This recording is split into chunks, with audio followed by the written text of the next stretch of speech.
So next we have Olivia again for considering establishing and filling the township engineer position for the remainder of fiscal year 2023. Okay, we're requesting to fill the township engineer position.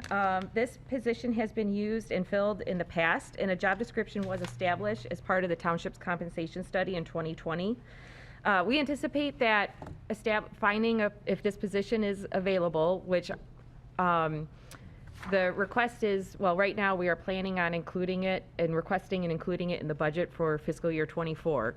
But because we anticipate it'll take months to find somebody, because people are few and far between, I'd like to make that position available now with anticipation it'll take a couple months to fill it.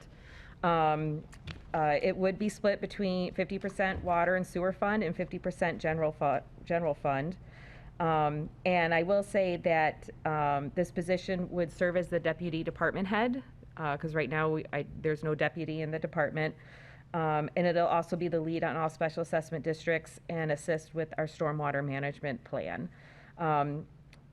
So in discussions with the Jason Tice, the finance director, there is funding available through the general fund because there was a position budgeted that was not filled through the year. Part of it was for our new superintendent who just recently started.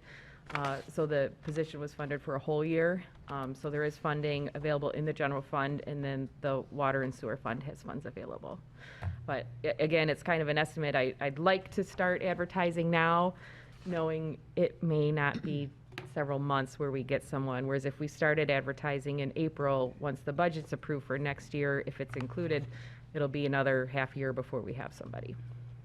Just to point out, Olivia was our township engineer. Mm-hmm. When she was elevated, when Wayne left, they never filled that position. So it's not that it's a brand new position, it's a position that's never been refilled.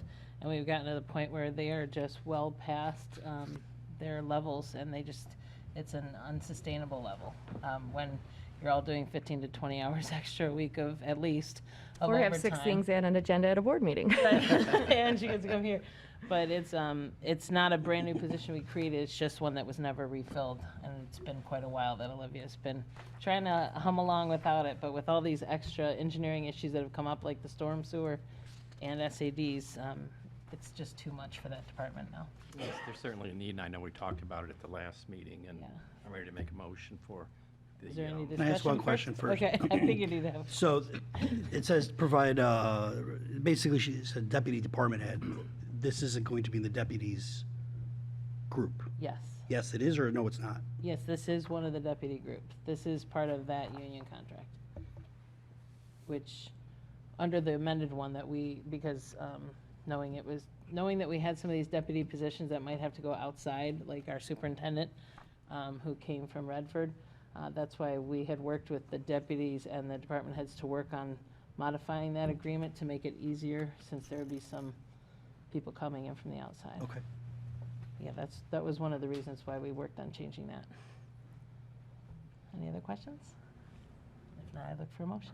We have I made the motion. Motion by trustee Barnett, Support. support by treasurer Keeps. All in favor? Aye. Aye. All opposed? That does pass.